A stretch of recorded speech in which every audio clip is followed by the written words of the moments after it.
प्यारे बच्चों कैसे हो।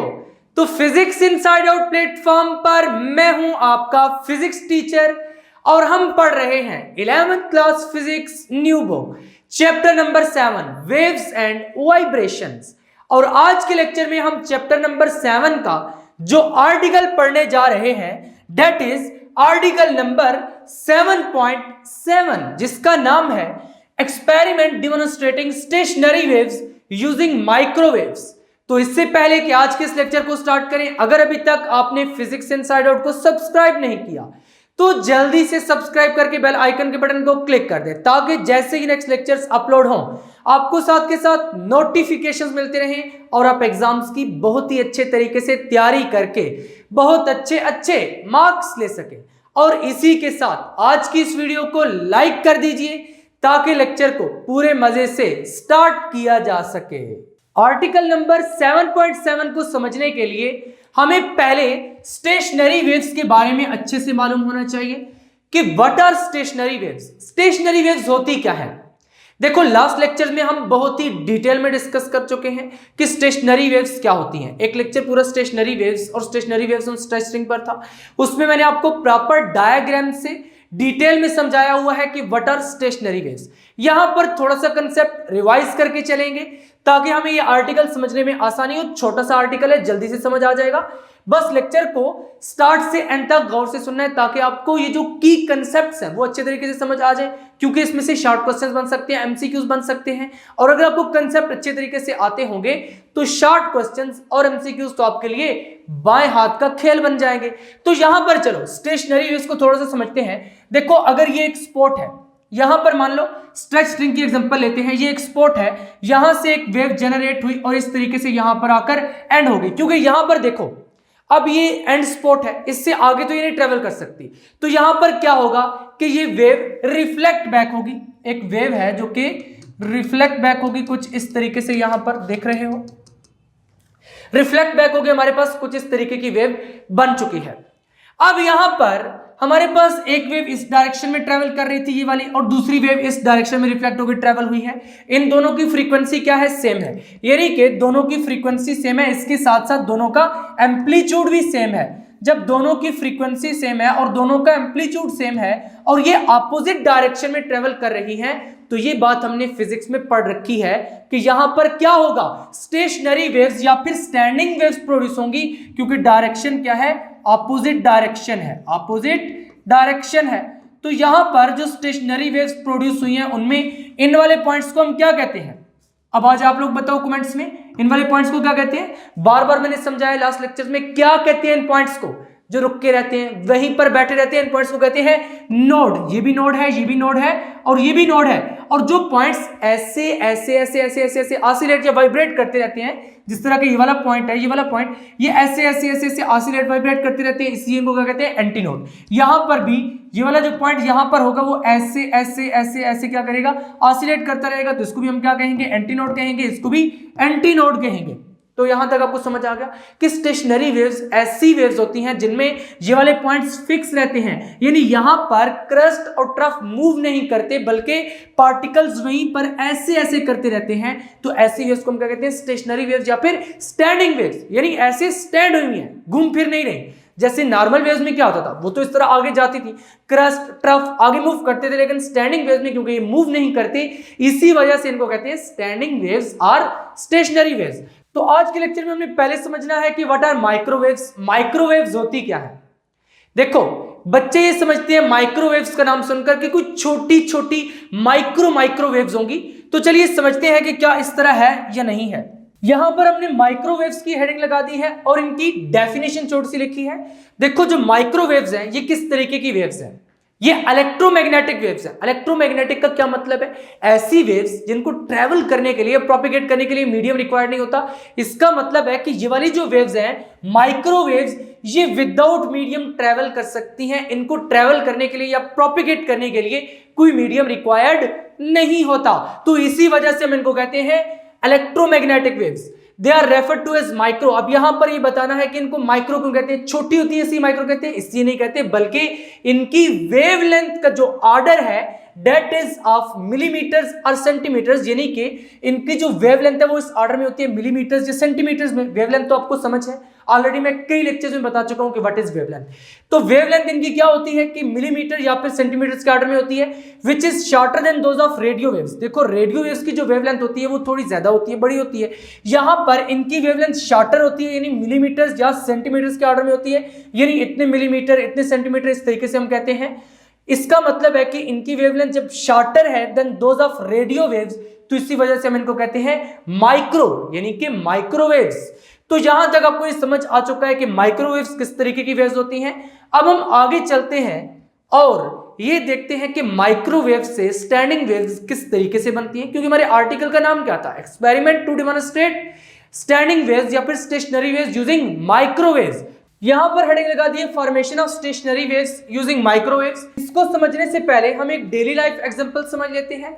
देखो माइक्रोवेव ओवन तो सबने देखा हुआ है। माइक्रोवेव ओवन किस तरीके से दिखाई देता है, कुछ इस तरीके से हमें माइक्रोवेव ओवन का स्ट्रक्चर दिखाई देता है। अब इसको मैंने बहुत ही मेहनत से ड्रा किया है, आपने भी इसी तरीके से अपने नोट्स पर ड्रा करना है, और अगर पेपर में ये वाला क्वेश्चन आ जाए तब भी आपको ये वाली डायग्राम ड्रा करनी पड़ेगी। एक दो मरतबा आप प्रैक्टिस करेंगे तो आप इजीली ड्रा कर लेंगे। मैंने भी ये डायग्राम प्रॉपर्ली हैंड से ही ड्रा किया, आपने भी इसी तरीके से इसको ड्रा करना है। तो यहां पर देखें, इस डायग्राम में बेसिकली क्या है, स्ट्रक्चर ऑफ माइक्रोवेव ओवन दिखाया गया है, यानी कि ये माइक्रोवेव ओवन का बेसिक स्ट्रक्चर है जिसमें माइक्रोवेव्स प्रोड्यूस होती हैं और वहां पर फिर स्टेशनरी वेव्स की फॉर्मेशन भी होती है। हम माइक्रोवेव ओवन को क्यों यूज करते हैं, देखो माइक्रोवेव ओवन में जो फूड है वो बहुत जल्दी गर्म हो जाता है। अगर नॉर्मल ओवन को देखें तो उसमें थोड़ा टाइम लगता है, लेकिन माइक्रोवेव ओवन में बहुत ही जल्दी गर्म हो जाता है।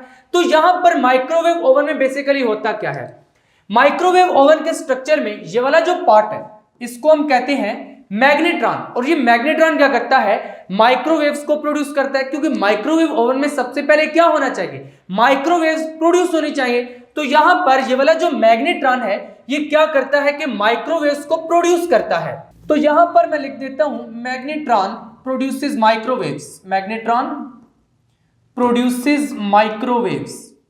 अब ये माइक्रोवेव्स मैग्नेट्रॉन से निकलकर जाती कहां है, देखो ये वाली जो माइक्रोवेव्स है ये यहां से निकलकर इस वेव गाइड में एंटर होती है। ये वाला जो पार्ट है ना, ये जो आपको नजर आ रहा है, this is wave guide. Wave guide basically क्या करता है कि ये माइक्रोवेव्स को कन्फाइन करता है कि ये सारी की सारी इस पार्ट में मूव करके जाए। तो यहां पर this is basically metal wave guide, यानी कि ये पार्ट क्या है, it is basically metal wave guide.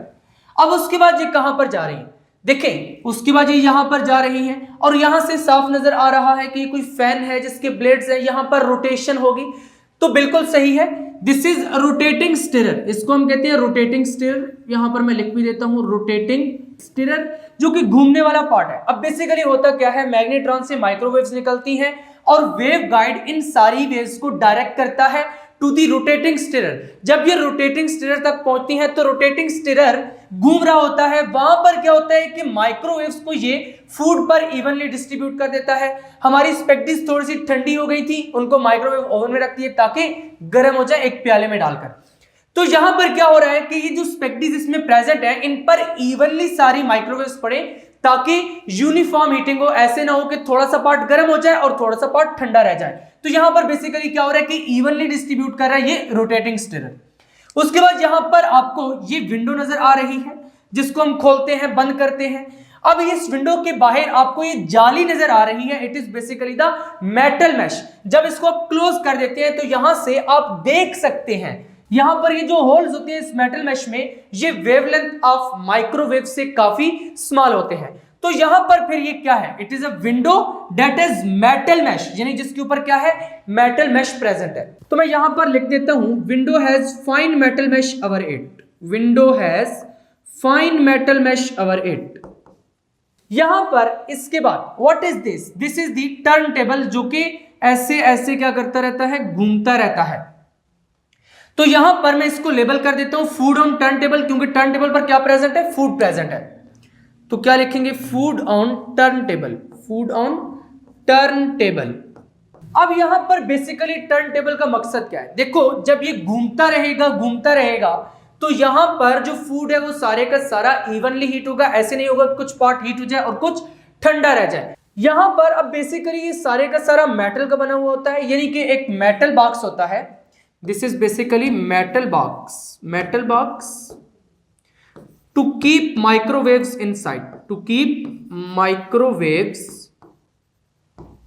Inside, ताकि माइक्रोवेव्स अंदर ही रहें, बाहर ना निकले। तो यहां पर अगर माइक्रोवेव्स बाहर निकल जाएं तो फिर माइक्रोवेव ओवन किस काम का?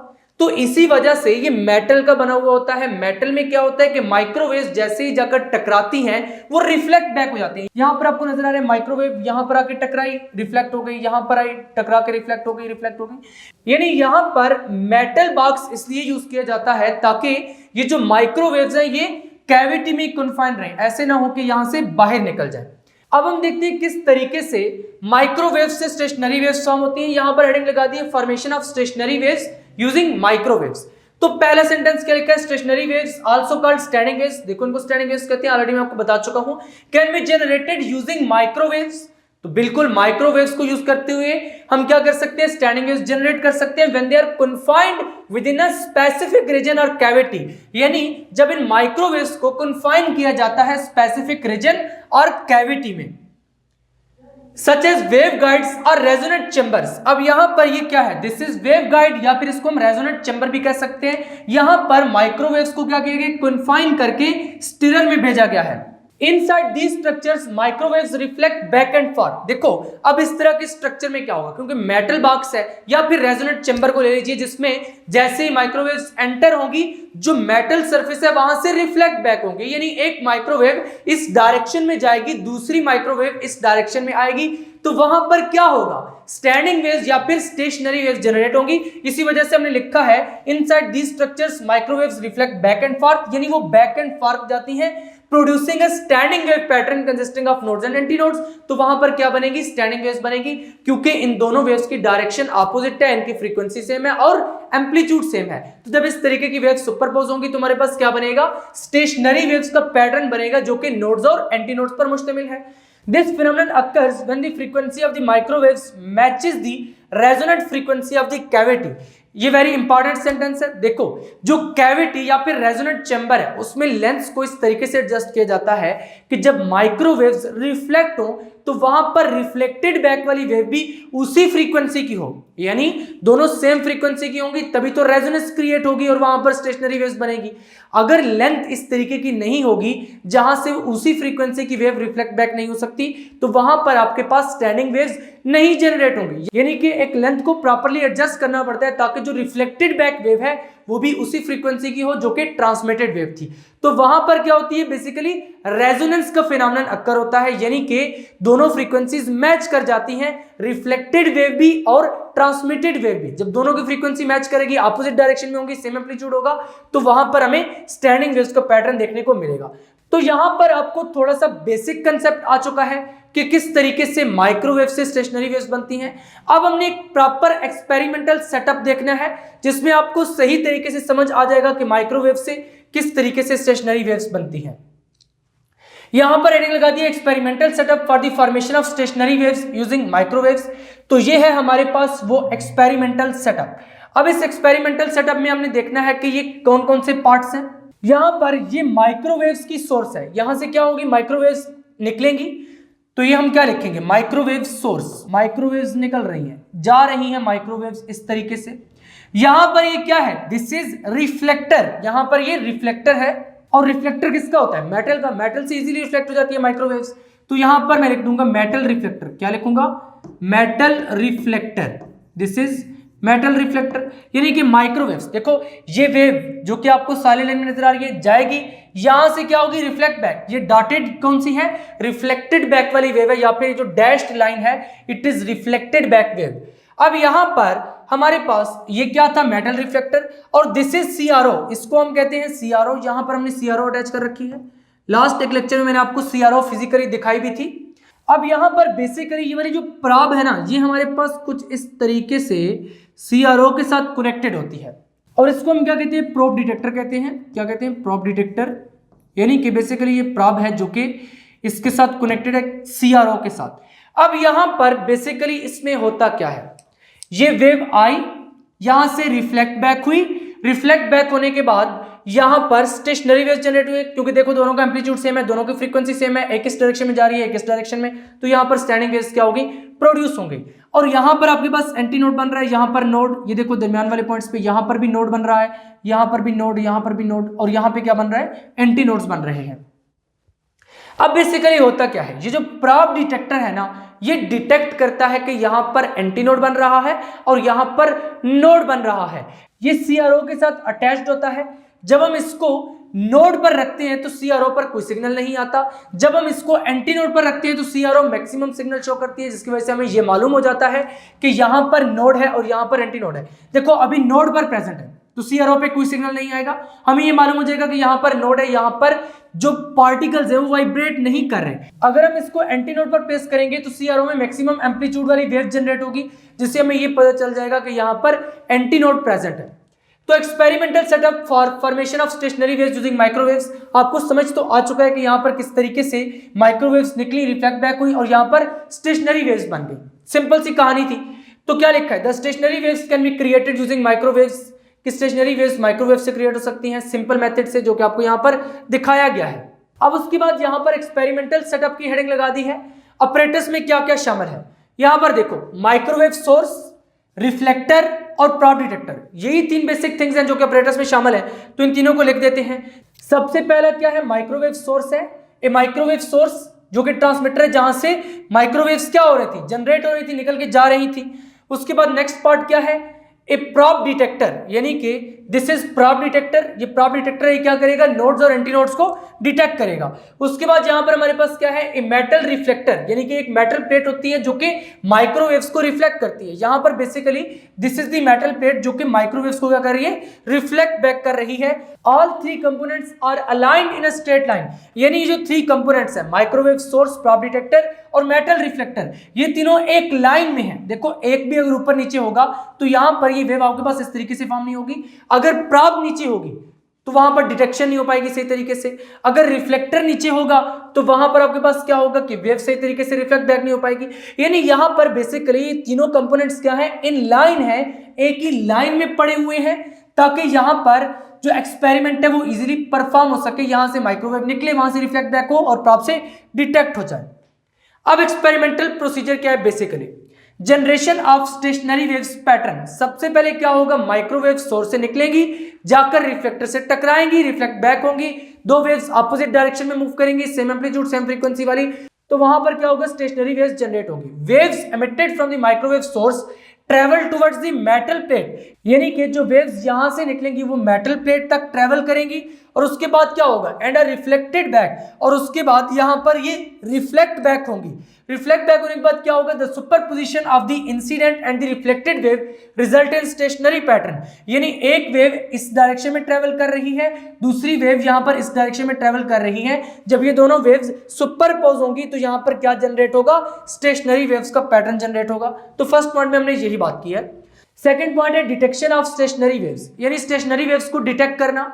हमने एक प्रॉब अटैच कर रखी थी और उसके साथ CRO थी, यानी CRO के साथ प्रॉब अटैच थी। प्रॉब को वहां पर घुमा के हम चेक कर सकते थे कि कहां पर एंटी नोड और कहां पर नोड है। तो डिटेक्शन सिस्टम में यही है। This stationary wave pattern is detected by probe detector. अभी मैंने आपको दिखाया कि प्रॉब डिटेक्टर से डिटेक्ट होता है position between transmitter and metal plate, यानी कि ये जो प्रॉब है बेसिकली ये माइक्रोवेव सोर्स और मेटल रिफ्लेक्टर के दरमियान में प्रेजेंट है, यानी उनके मिडिल में प्रेजेंट है। तो यहां पर हमने यही बात लिखी है कि it is present between the transmitter and the metal plate. The detector displace the intensity of the signal. Detector क्या करता है, इंटेंसिटी ऑफ द सिग्नल को डिस्प्ले करता है। जहां पर एंटी नोड होगा वहां पर मिनिमम से सिग्नल आएगा या फिर कोई सिग्नल आएगा ही नहीं, कोई वेव नहीं बनेगी CRO पे। और अगर एंटी नोड होगा तो वहां पर मैक्सिमम एम्पलीट्यूड वाली वेव CRO पर देखने को मिलेगी। थर्ड पॉइंट क्या है, observing nodes and anti nodes by moving either the metal plate और द डिटेक्टर। यहां पर अब आप मेटल प्लेट को मूव करा के भी चेक कर सकते हैं नोड्स और एंटी नोड्स, और डिटेक्टर को मूव करा के भी देख सकते हैं। देखो किस तरीके से देखेंगे, अगर हम मेटल प्लेट को मूव कराएंगे ना तो यहां पर नोड्स और एंटी नोड्स ये चेंज होते रहेंगे। अगर पहले यहां पर नोड है तो नोड थोड़ा सा मूव करके इस साइड पे आ जाएगा, क्योंकि हमने क्या किया है, मेटल रिफ्लेक्टर को यहां पर मूव कराया है। यहां पर जो नोड्स और एंटी नोड्स की फॉर्मेशन है वो चेंज होती रहेगी। अगर हम मेटल प्लेट को मूव कराएंगे तो प्राब यहां पर फिक्स्ड है। यहां पर क्या होगा कि नोड्स और एंटी नोड्स यहां पर डिटेक्ट होते रहेंगे, और अगर मेटल रिफ्लेक्टर को हमने यहीं पर रखना है तो प्राब को मूव करा के प्राब को हम यहां पर रखेंगे, हमें नोड का सिग्नल मिलेगा। अगर यहां पर रखेंगे तो एंटी नोड का सिग्नल मिलेगा, यानी कि इन दोनों के जरिए हम चेक कर सकते हैं। इसी वजह से लिखा है आइदर द मेटल प्लेट और द डिटेक्टर, यानी यहाँ पर मेटल प्लेट को मूव करें, यहाँ पर डिटेक्टर को, position corresponding two nodes and anti nodes can be located and observe, यानी कि उनको लोकेट करके सीआरओ की स्क्रीन पर ऑब्जर्व किया जा सकता है। उसके बाद क्या है, measuring the wavelength. The wavelength of the stationary wave can be determined by measuring the distance from one antinode to the next antinode, यानी अगर एक एंटी नोड से लेकर दूसरे एंटी नोड तक मैं डिस्टेंस मेजर करता हूं, वो कितना आएगा, λ/2 आएगा। उसको अगर मैं 2 से मल्टीप्लाई कर दूंगा तो वहां से मुझे λ मिल जाएगा, यानी कि वेवलेंथ मिल जाएगी और वेवलेंथ मेजर कर लूंगा। तो यहां तक ही था हमारा आर्टिकल। सबसे पहले हमने क्या देखा, माइक्रोवेव्स को देखा कि वो किस तरीके की वेव्स होती हैं। उसके बाद हमने माइक्रोवेव ओवन के स्ट्रक्चर को देखा। फिर एक छोटा सा एक्सपेरिमेंट देखा है कि एक तरफ क्या है, सोर्स है, एक तरफ हमारे पास रिफ्लेक्टर है। सोर्स से वेव निकलेगी, रिफ्लेक्टर से रिफ्लेक्ट होगी, स्टेशनरी वेव्स बनेगी, प्राब डिटेक्टर से उनको डिटेक्ट कर लेंगे। इतनी सी कहानी थी इस आर्टिकल में। तो उम्मीद है कि ये आर्टिकल आपको अच्छे तरीके से समझ आ चुका होगा। फाइनली कमेंट करके बताएं कि आपको आज का लेक्चर कैसा लगा। अगर अभी तक आपने फिजिक्स इनसाइड आउट को सब्सक्राइब नहीं किया तो जल्दी से सब्सक्राइब करके बेल आइकन के बटन को क्लिक कर दे, ताकि जैसे ही नेक्स्ट लेक्चर्स अपलोड हो आपको साथ के साथ नोटिफिकेशंस मिलते रहें और आप एग्जाम्स की बहुत ही अच्छे से तैयारी करके बहुत अच्छे मार्क्स ले सके। मिलेंगे नेक्स्ट लेक्चर में, तब तक के लिए अल्लाह हाफिज।